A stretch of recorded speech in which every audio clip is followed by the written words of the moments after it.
श्रीगणेशाय नमः। अथ श्री लक्ष्मीनारायण अष्टकम्। आर्तानां दुःखशमने दीक्षितं प्रभुमव्ययम्। अशेषजगदाधारं लक्ष्मीनारायणं भजे। अपारकरुणाम्भोधिम् आपद्बान्धवमच्युतम्। अशेषदुःखशान्त्यर्थं लक्ष्मीनारायणं भजे। भक्तानां वत्सलं भक्ति गम्यं सर्वगुणाकरम्। अशेषदुःखशान्त्यर्थं लक्ष्मीनारायणं भजे। सुहृदं सर्वभूतानां सर्वलक्षणसंयुतम्। अशेषदुःखशान्त्यर्थं लक्ष्मीनारायणं भजे। चिदचित् सर्वजन्तूनाम् आधारं वरदं पराम्।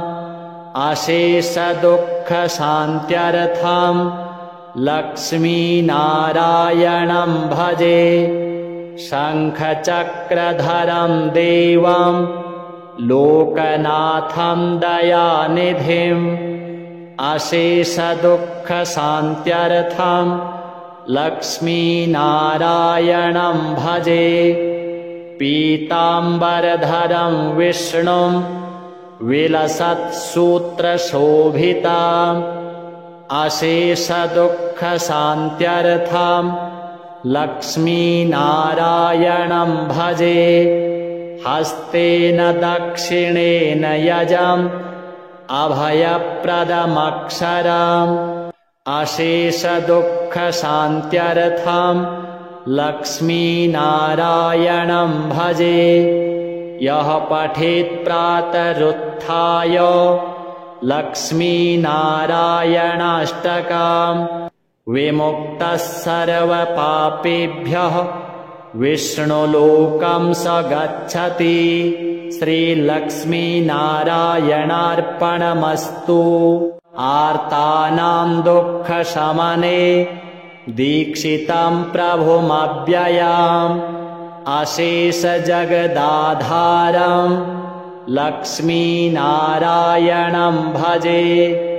अपारकरुणाम्भोधिम् आपद्बान्धवमच्युतम्। अशेषदुःखशान्त्यर्थं लक्ष्मीनारायणं भजे। भक्तानां वत्सलं भक्ति गम्यं सर्वगुणाकरम्। अशेषदुःखशान्त्यर्थं लक्ष्मीनारायणं भजे। सुहृदं सर्वभूतानां सर्वलक्षणसंयुतम्। अशेषदुःखशान्त्यर्थं लक्ष्मीनारायणं भजे। चिदचित् सर्वजन्तूनाम् आधारं वरदं पराम्। अशेषदुःखशान्त्यर्थं लक्ष्मीनारायणं भजे। शङ्खचक्रधरं देवं लोकनाथं दयानिधिम्। अशेषदुःखशान्त्यर्थं लक्ष्मीनारायणं भजे। पीताम्बरधरं विष्णुं विलसत्सूत्रशोभितम्। अशेषदुःखशान्त्यर्थं लक्ष्मीनारायणं भजे। हस्तेन दक्षिणेन यजम् अभयप्रदमक्षरम्। अशेषदुःखशान्त्यर्थं लक्ष्मीनारायणं भजे। यः पठेत् प्रातरुत्थाय लक्ष्मीनारायणाष्टकम् विमुक्तः सर्वपापेभ्यः विष्णुलोकं स गच्छति। श्रीलक्ष्मीनारायणार्पणमस्तु। आर्तानां दुःखशमने दीक्षितं प्रभुमव्ययम् अशेषजगदाधारं लक्ष्मीनारायणं भजे। अपारकरुणाम्भोधिम् आपद्बान्धवमच्युताम् अशेषदुःखशान्त्यर्थं लक्ष्मीनारायणं भजे। भक्तानां वत्सलं भक्ति गम्यं सर्वगुणाकरम् अशेषदुःखशान्त्यर्थं लक्ष्मीनारायणं भजे। सुहृदं सर्वभूतानां सर्वलक्षणसंयुताम् अशेषदुःखशान्त्यर्थं लक्ष्मीनारायणं भजे। चिदचित् सर्वजन्तूनाम् आधारं वरदं पराम् अशेषदुःखशान्त्यर्थं लक्ष्मीनारायणं भजे। शङ्खचक्रधरं देवं लोकनाथं दयानिधिम् अशेषदुःखशान्त्यर्थं लक्ष्मीनारायणं भजे। पीताम्बरधरं विष्णुं विलसत्सूत्रशोभिताम् अशेषदुःखशान्त्यर्थं लक्ष्मीनारायणं भजे।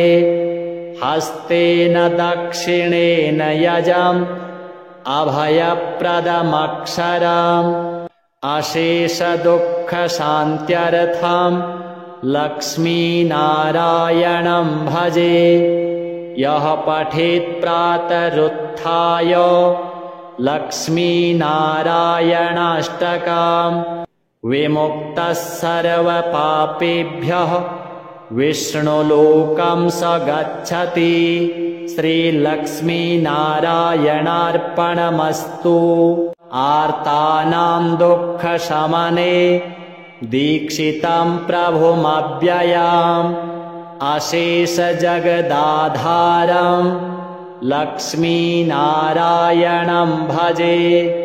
अपारकरुणाम्भोधिम् आपद्बान्धवमच्युताम् अशेषदुःखशान्त्यर्थं लक्ष्मीनारायणं भजे। भक्तानां वत्सलं भक्ति गम्यं सर्वगुणाकरम् अशेषदुःखशान्त्यर्थं लक्ष्मीनारायणं भजे। सुहृदं सर्वभूतानां सर्वलक्षणसंयुताम् अशेषदुःखशान्त्यर्थं लक्ष्मीनारायणं भजे। चिदचित् सर्वजन्तूनाम् आधारं वरदं पराम् अशेषदुःखशान्त्यर्थं लक्ष्मीनारायणं भजे। शङ्खचक्रधरं देवं लोकनाथं दयानिधिम् अशेषदुःखशान्त्यर्थं लक्ष्मीनारायणं भजे। पीताम्बरधरं विष्णुं विलसत्सूत्रशोभिताम् अशेषदुःखशान्त्यर्थं लक्ष्मीनारायणं भजे। हस्तेन दक्षिणेन यजम् अभयप्रदमक्षरम् अशेषदुःखशान्त्यर्थं लक्ष्मीनारायणं भजे। यः पठेत् प्रातरुत्थाय लक्ष्मीनारायणाष्टकम् विमुक्तः सर्वपापेभ्यः विष्णुलोकं स गच्छति। श्रीलक्ष्मीनारायणार्पणमस्तु। आर्तानां दुःखशमने दीक्षितं प्रभुमव्ययम् अशेषजगदाधारं लक्ष्मीनारायणं भजे। अपारकरुणाम्भोधिम् आपद्बान्धवमच्युतम् अशेषदुःखशान्त्यर्थं लक्ष्मीनारायणं भजे। भक्तानां वत्सलं भक्ति गम्यं सर्वगुणाकरम् अशेषदुःखशान्त्यर्थं लक्ष्मीनारायणं भजे। सुहृदं सर्वभूतानां सर्वलक्षणसंयुतम् अशेषदुःखशान्त्यर्थं लक्ष्मीनारायणं भजे। चिदचित् सर्वजन्तूनाम् आधारं वरदं पराम् अशेषदुःखशान्त्यर्थं लक्ष्मीनारायणं भजे। शङ्खचक्रधरं देवं लोकनाथं दयानिधिम् अशेषदुःखशान्त्यर्थं लक्ष्मीनारायणं भजे। पीताम्बरधरं विष्णुं विलसत्सूत्रशोभिताम् अशेषदुःखशान्त्यर्थं लक्ष्मीनारायणं भजे। हस्तेन दक्षिणेन यजम् अभयप्रदमक्षरम् अशेषदुःखशान्त्यर्थं लक्ष्मीनारायणं भजे।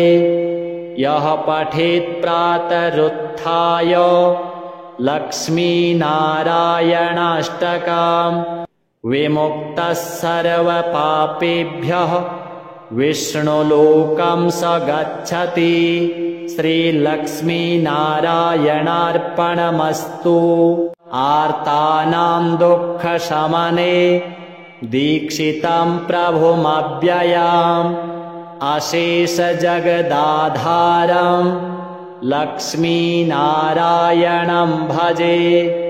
अपारकरुणाम्भोधिम् आपद्बान्धवमच्युतम् अशेषदुःखशान्त्यर्थं लक्ष्मीनारायणं भजे। भक्तानां वत्सलं भक्ति गम्यं सर्वगुणाकरम् अशेषदुःखशान्त्यर्थं लक्ष्मीनारायणं भजे।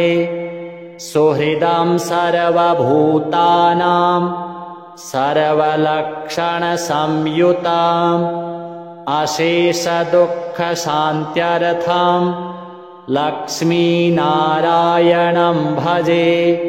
चिदचित् सर्वजन्तूनाम् आधारं वरदं पराम् अशेषदुःखशान्त्यर्थं लक्ष्मीनारायणं भजे।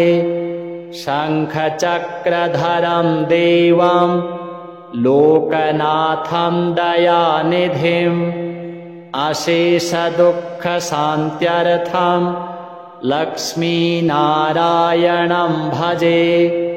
पीताम्बरधरं विष्णुं विलसत्सूत्रशोभिताम् अशेषदुःखशान्त्यर्थं लक्ष्मीनारायणं भजे। हस्तेन दक्षिणेन यजम् अभयप्रदमक्षरम् अशेषदुःखशान्त्यर्थं लक्ष्मीनारायणं भजे। यः पठेत् प्रातरुत्थाय लक्ष्मीनारायणाष्टकम् विमुक्तः सर्वपापेभ्यः विष्णुलोकं स गच्छति। श्रीलक्ष्मीनारायणार्पणमस्तु। आर्तानां दुःखशमने दीक्षितं प्रभुमव्ययम् अशेषजगदाधारं लक्ष्मीनारायणं भजे। अपारकरुणाम्भोधिम् आपद्बान्धवमच्युतम् अशेषदुःखशान्त्यर्थं लक्ष्मीनारायणं भजे। भक्तानां वत्सलं भक्ति गम्यं सर्वगुणाकरम् अशेषदुःखशान्त्यर्थं लक्ष्मीनारायणं भजे। सुहृदं सर्वभूतानां सर्वलक्षणसंयुतम् अशेषदुःखशान्त्यर्थं लक्ष्मीनारायणं भजे। चिदचित् सर्वजन्तूनाम् आधारं वरदं पराम् अशेषदुःखशान्त्यर्थं लक्ष्मीनारायणं भजे। शङ्खचक्रधरं देवं लोकनाथं दयानिधिम् अशेषदुःखशान्त्यर्थं लक्ष्मीनारायणं भजे। पीताम्बरधरं विष्णुं विलसत्सूत्रशोभिताम् अशेषदुःखशान्त्यर्थं लक्ष्मीनारायणं भजे। हस्तेन दक्षिणेन यजम् अभयप्रदमक्षरम् अशेषदुःखशान्त्यर्थं लक्ष्मीनारायणं भजे। यः पठेत् प्रातरुत्थाय लक्ष्मीनारायणाष्टकम् विमुक्तः सर्वपापेभ्यः विष्णुलोकं स गच्छति। श्रीलक्ष्मीनारायणार्पणमस्तु। आर्तानां दुःखशमने दीक्षितं प्रभुमव्ययम् अशेषजगदाधारं लक्ष्मीनारायणं भजे। अपारकरुणाम्भोधिम् आपद्बान्धवमच्युतम् अशेषदुःखशान्त्यर्थं लक्ष्मीनारायणं भजे। भक्तानां वत्सलं भक्ति गम्यं सर्वगुणाकरम् अशेषदुःखशान्त्यर्थं लक्ष्मीनारायणं भजे। सुहृदं सर्वभूतानां सर्वलक्षणसंयुतम् अशेषदुःखशान्त्यर्थं लक्ष्मीनारायणं भजे।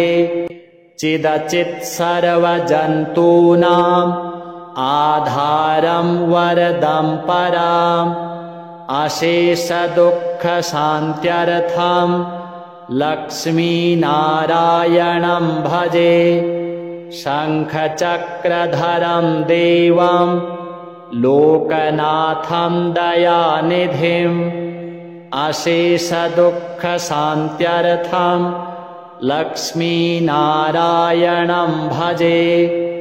पीताम्बरधरं विष्णुं विलसत्सूत्रशोभिताम् अशेषदुःखशान्त्यर्थं लक्ष्मीनारायणं भजे। हस्तेन दक्षिणेन यजम् अभयप्रदमक्षरम् अशेषदुःखशान्त्यर्थं लक्ष्मीनारायणं भजे। यः पठेत् प्रातरुत्थाय लक्ष्मीनारायणाष्टकम् विमुक्तः सर्वपापेभ्यः विष्णुलोकं स गच्छति। श्रीलक्ष्मीनारायणार्पणमस्तु। आर्तानां दुःखशमने दीक्षितं प्रभुमव्ययम् अशेषजगदाधारं लक्ष्मीनारायणं भजे। अपारकरुणाम्भोधिम् आपद्बान्धवमच्युताम् अशेषदुःखशान्त्यर्थं लक्ष्मीनारायणं भजे। भक्तानां वत्सलं भक्ति गम्यं सर्वगुणाकरम्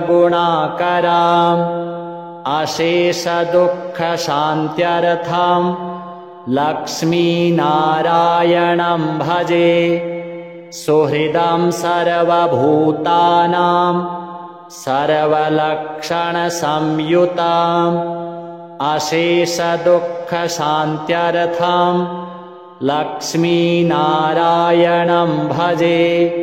चिदचित् सर्वजन्तूनाम् आधारं वरदं पराम् अशेषदुःखशान्त्यर्थं लक्ष्मीनारायणं भजे। शङ्खचक्रधरं देवं लोकनाथं दयानिधिम् अशेषदुःखशान्त्यर्थं लक्ष्मीनारायणं भजे।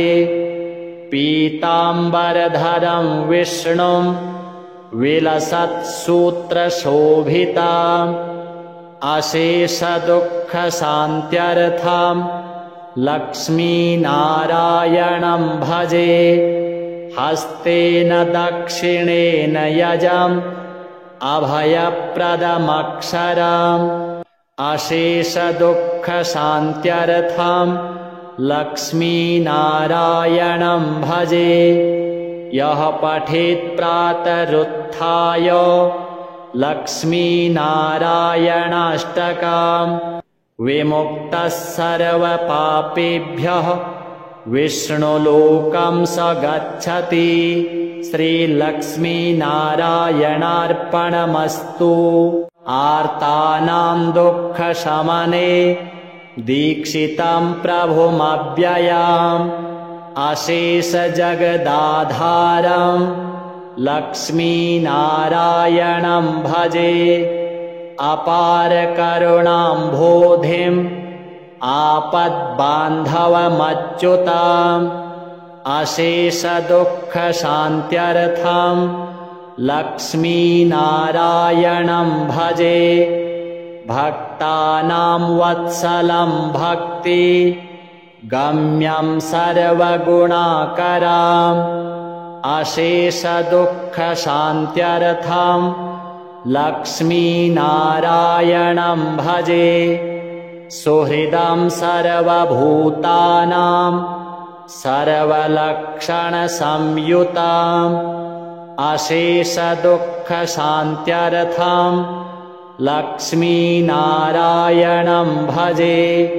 चिदचित् सर्वजन्तूनाम् आधारं वरदं पराम् अशेषदुःखशान्त्यर्थं लक्ष्मीनारायणं भजे। शङ्खचक्रधरं देवं लोकनाथं दयानिधिम् अशेषदुःखशान्त्यर्थं लक्ष्मीनारायणं भजे। पीताम्बरधरं विष्णुं विलसत्सूत्रशोभिताम् अशेषदुःखशान्त्यर्थं लक्ष्मीनारायणं भजे। हस्तेन दक्षिणेन यजम् अभयप्रदमक्षरम् अशेषदुःखशान्त्यर्थं लक्ष्मीनारायणं भजे। यः पठेत् प्रातरुत्थाय लक्ष्मीनारायणाष्टकम् विमुक्तः सर्वपापेभ्यः विष्णुलोकं स गच्छति। श्रीलक्ष्मीनारायणार्पणमस्तु। आर्तानां दुःखशमने दीक्षितं प्रभुमव्ययम् अशेषजगदाधारं लक्ष्मीनारायणं भजे।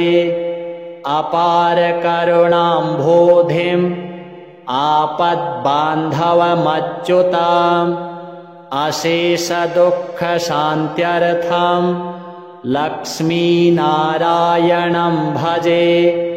भक्तानां वत्सलं भक्ति गम्यं सर्वगुणाकरम्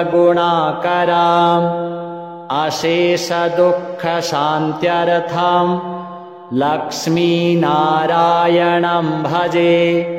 सुहृदं सर्वभूतानां सर्वलक्षणसंयुताम् अशेषदुःखशान्त्यर्थं लक्ष्मीनारायणं भजे। चिदचित् सर्वजन्तूनाम् आधारं वरदं पराम् अशेषदुःखशान्त्यर्थं लक्ष्मीनारायणं भजे। शङ्खचक्रधरं देवं लोकनाथं दयानिधिम् अशेषदुःखशान्त्यर्थं लक्ष्मीनारायणं भजे। पीताम्बरधरं विष्णुं विलसत्सूत्रशोभिताम् अशेषदुःखशान्त्यर्थं लक्ष्मीनारायणं भजे। हस्तेन दक्षिणेन यजम् अभयप्रदमक्षरम् अशेषदुःखशान्त्यर्थं लक्ष्मीनारायणं भजे।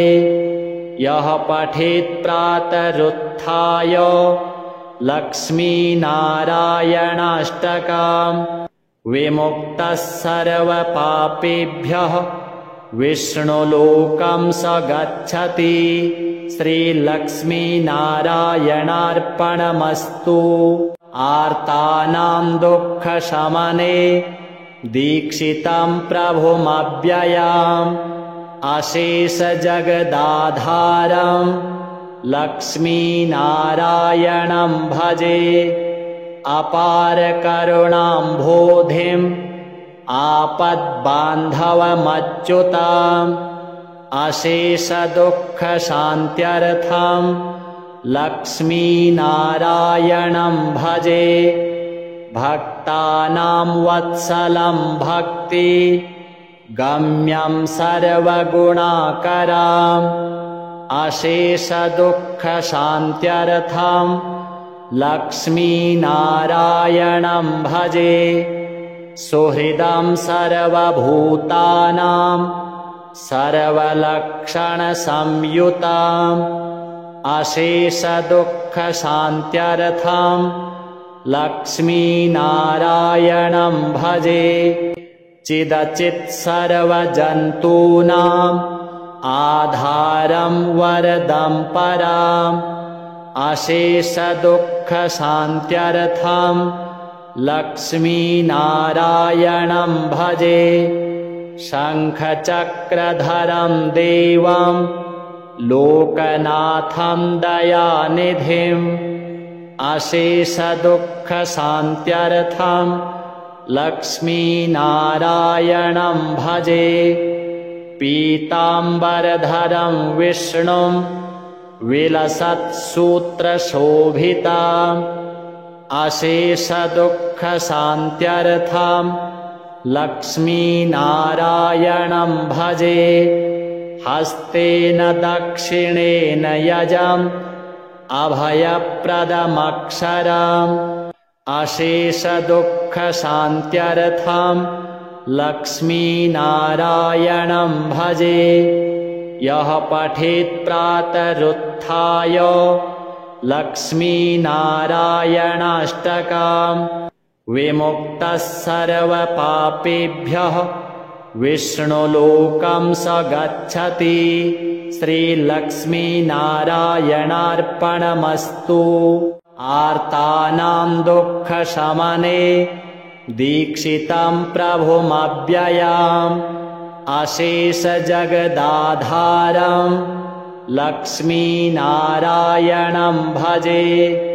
अपारकरुणाम्भोधिम् आपद्बान्धवमच्युताम् अशेषदुःखशान्त्यर्थं लक्ष्मीनारायणं भजे। भक्तानां वत्सलं भक्ति गम्यं सर्वगुणाकरम् अशेषदुःखशान्त्यर्थं लक्ष्मीनारायणं भजे। सुहृदं सर्वभूतानां सर्वलक्षणसंयुताम् अशेषदुःखशान्त्यर्थं लक्ष्मीनारायणं भजे। चिदचित् सर्वजन्तूनाम् आधारं वरदं पराम् अशेषदुःखशान्त्यर्थं लक्ष्मीनारायणं भजे। शङ्खचक्रधरं देवं लोकनाथं दयानिधिम् अशेषदुःखशान्त्यर्थं लक्ष्मीनारायणं भजे। पीताम्बरधरं विष्णुं विलसत्सूत्रशोभिताम् अशेषदुःखशान्त्यर्थं लक्ष्मीनारायणं भजे। हस्तेन दक्षिणेन यजम् अभयप्रदमक्षरम् अशेषदुःखशान्त्यर्थं लक्ष्मीनारायणं भजे। यः पठेत् प्रातरुत्थाय लक्ष्मीनारायणाष्टकम् विमुक्तः सर्वपापेभ्यः विष्णुलोकं स गच्छति। श्रीलक्ष्मीनारायणार्पणमस्तु। आर्तानां दुःखशमने दीक्षितं प्रभुमव्ययम् अशेषजगदाधारं लक्ष्मीनारायणं भजे। अपारकरुणाम्भोधिम् आपद्बान्धवमच्युताम् अशेषदुःखशान्त्यर्थं लक्ष्मीनारायणं भजे। भक्तानां वत्सलं भक्ति गम्यं सर्वगुणाकरम् अशेषदुःखशान्त्यर्थं लक्ष्मीनारायणं भजे। सुहृदं सर्वभूतानां सर्वलक्षणसंयुताम् अशेषदुःखशान्त्यर्थं लक्ष्मीनारायणं भजे। चिदचित् सर्वजन्तूनाम् आधारं वरदं पराम् अशेषदुःखशान्त्यर्थं लक्ष्मीनारायणं भजे। शङ्खचक्रधरं देवं लोकनाथं दयानिधिम् अशेषदुःखशान्त्यर्थं लक्ष्मीनारायणं भजे। पीताम्बरधरं विष्णुं विलसत्सूत्रशोभिताम् अशेषदुःखशान्त्यर्थं लक्ष्मीनारायणं भजे। हस्तेन दक्षिणेन यजम् अभयप्रदमक्षरम् अशेषदुःखशान्त्यर्थं लक्ष्मीनारायणं भजे। यः पठेत् प्रातरुत्थाय लक्ष्मीनारायणाष्टकम् विमुक्तः सर्वपापेभ्यः विष्णुलोकं स गच्छति। श्रीलक्ष्मीनारायणार्पणमस्तु। आर्तानां दुःखशमने दीक्षितं प्रभुमव्ययम् अशेषजगदाधारं लक्ष्मीनारायणं भजे। अपारकरुणाम्भोधिम् आपद्बान्धवमच्युतम् अशेषदुःखशान्त्यर्थं लक्ष्मीनारायणं भजे। भक्तानां वत्सलं भक्ति गम्यं सर्वगुणाकरम् अशेषदुःखशान्त्यर्थं लक्ष्मीनारायणं भजे। सुहृदं सर्वभूतानां सर्वलक्षणसंयुतम् अशेषदुःखशान्त्यर्थं लक्ष्मीनारायणं भजे। चिदचित् सर्वजन्तूनाम् आधारं वरदं पराम् अशेषदुःखशान्त्यर्थं लक्ष्मीनारायणं भजे। शङ्खचक्रधरं देवं लोकनाथं दयानिधिम् अशेषदुःखशान्त्यर्थं लक्ष्मीनारायणं भजे। पीताम्बरधरं विष्णुं विलसत्सूत्रशोभिताम् अशेषदुःखशान्त्यर्थं लक्ष्मीनारायणं भजे। हस्तेन दक्षिणेन यजम् अभयप्रदमक्षरम् अशेषदुःखशान्त्यर्थं लक्ष्मीनारायणं भजे। यः पठेत् प्रातरुत्थाय लक्ष्मीनारायणाष्टकम् विमुक्तः सर्वपापेभ्यः विष्णुलोकं स गच्छति। श्रीलक्ष्मीनारायणार्पणमस्तु। आर्तानां दुःखशमने दीक्षितं प्रभुमव्ययम् अशेषजगदाधारं लक्ष्मीनारायणं भजे। अपारकरुणाम्भोधिम् आपद्बान्धवमच्युतम् अशेषदुःखशान्त्यर्थं लक्ष्मीनारायणं भजे। भक्तानां वत्सलं भक्ति गम्यं सर्वगुणाकरम् अशेषदुःखशान्त्यर्थं लक्ष्मीनारायणं भजे। सुहृदं सर्वभूतानां सर्वलक्षणसंयुतम् अशेषदुःखशान्त्यर्थं लक्ष्मीनारायणं भजे। चिदचित् सर्वजन्तूनाम् आधारं वरदं पराम् अशेषदुःखशान्त्यर्थं लक्ष्मीनारायणं भजे। शङ्खचक्रधरं देवं लोकनाथं दयानिधिम् अशेषदुःखशान्त्यर्थं लक्ष्मीनारायणं भजे। पीताम्बरधरं विष्णुं विलसत्सूत्रशोभिताम् अशेषदुःखशान्त्यर्थं लक्ष्मीनारायणं भजे। हस्तेन दक्षिणेन यजम् अभयप्रदमक्षरम्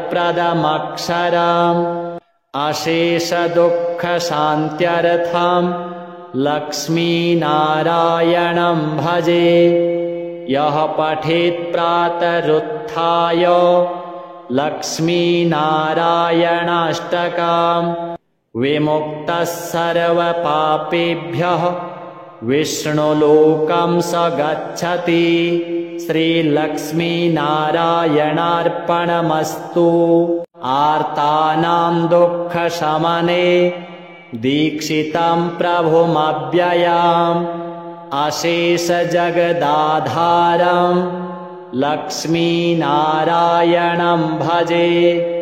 अपारकरुणाम्भोधिम् आपद्बान्धवमच्युताम् अशेषदुःखशान्त्यर्थं लक्ष्मीनारायणं भजे। भक्तानां वत्सलं भक्ति गम्यं सर्वगुणाकरम्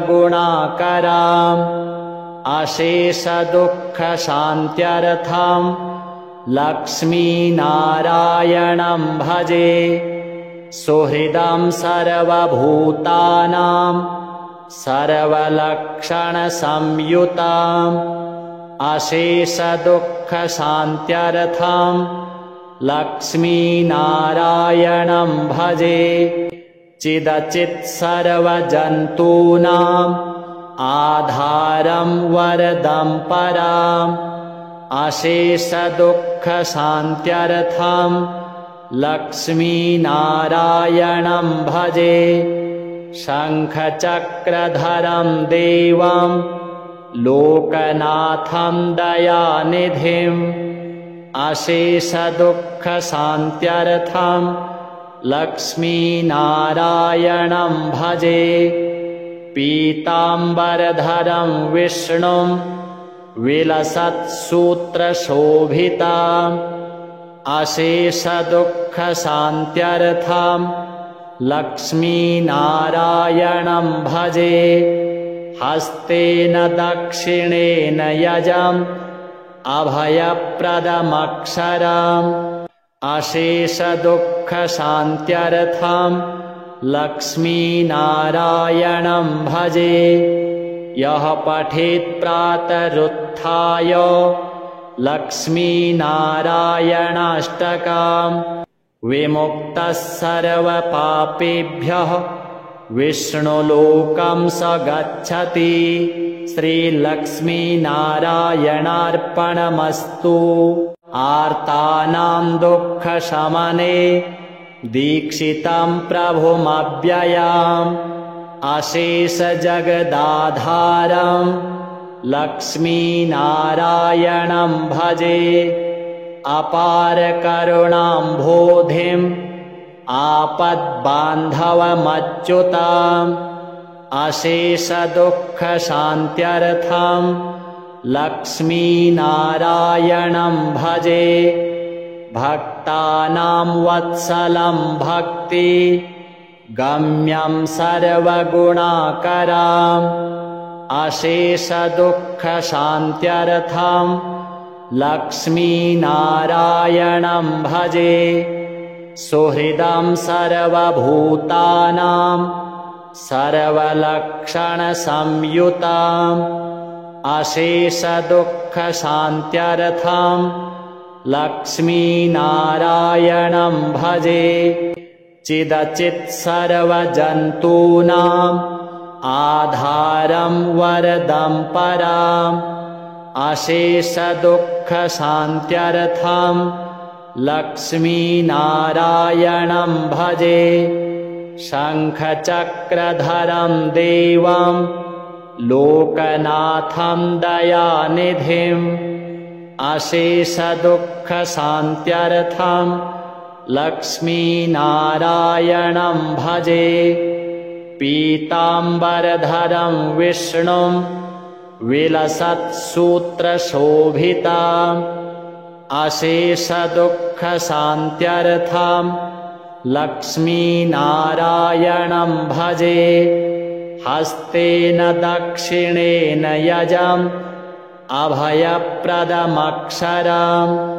अशेषदुःखशान्त्यर्थं लक्ष्मीनारायणं भजे। यः पठेत् प्रातरुत्थाय लक्ष्मीनारायणाष्टकम् विमुक्तः सर्वपापेभ्यः विष्णुलोकं स गच्छति। श्रीलक्ष्मीनारायणार्पणमस्तु। आर्तानां दुःखशमने दीक्षितं प्रभुमव्ययम् अशेषजगदाधारं लक्ष्मीनारायणं भजे। अपारकरुणाम्भोधिम् आपद्बान्धवमच्युतम् अशेषदुःखशान्त्यर्थं लक्ष्मीनारायणं भजे। भक्तानां वत्सलं भक्ति गम्यं सर्वगुणाकरम् अशेषदुःखशान्त्यर्थं लक्ष्मीनारायणं भजे। सुहृदं सर्वभूतानां सर्वलक्षणसंयुतम् अशेषदुःखशान्त्यर्थं लक्ष्मीनारायणं भजे। चिदचित् सर्वजन्तूनाम् आधारं वरदं पराम् अशेषदुःखशान्त्यर्थं लक्ष्मीनारायणं भजे। शङ्खचक्रधरं देवं लोकनाथं दयानिधिम् अशेषदुःखशान्त्यर्थं लक्ष्मीनारायणं भजे। पीताम्बरधरं विष्णुं विलसत्सूत्रशोभिताम् अशेषदुःखशान्त्यर्थं लक्ष्मीनारायणं भजे। हस्तेन दक्षिणेन यजम् अभयप्रदमक्षरम् अशेषदुःखशान्त्यर्थं लक्ष्मीनारायणं भजे। यः पठेत् प्रातरुत्थाय लक्ष्मीनारायणाष्टकम् विमुक्तः सर्वपापेभ्यः विष्णुलोकं स गच्छति। श्रीलक्ष्मीनारायणार्पणमस्तु। आर्तानां दुःखशमने दीक्षितं प्रभुमव्ययम् अशेषजगदाधारं लक्ष्मीनारायणं भजे। अपारकरुणाम्भोधिम् आपद्बान्धवमच्युतम् अशेषदुःखशान्त्यर्थं लक्ष्मीनारायणं भजे। भक्तानां वत्सलं भक्ति गम्यं सर्वगुणाकरम् अशेषदुःखशान्त्यर्थं लक्ष्मीनारायणं भजे। सुहृदं सर्वभूतानां सर्वलक्षणसंयुतम् अशेषदुःखशान्त्यर्थं लक्ष्मीनारायणं भजे। चिदचित् सर्वजन्तूनाम् आधारं वरदं पराम् अशेषदुःखशान्त्यर्थं लक्ष्मीनारायणं भजे। शङ्खचक्रधरं देवं लोकनाथं दयानिधिम् अशेषदुःखशान्त्यर्थं लक्ष्मीनारायणं भजे। पीताम्बरधरं विष्णुं विलसत्सूत्रशोभिताम् अशेषदुःखशान्त्यर्थं लक्ष्मीनारायणं भजे। हस्तेन दक्षिणेन यजम् अभयप्रदमक्षरम् अशेषदुःखशान्त्यर्थं लक्ष्मीनारायणं भजे।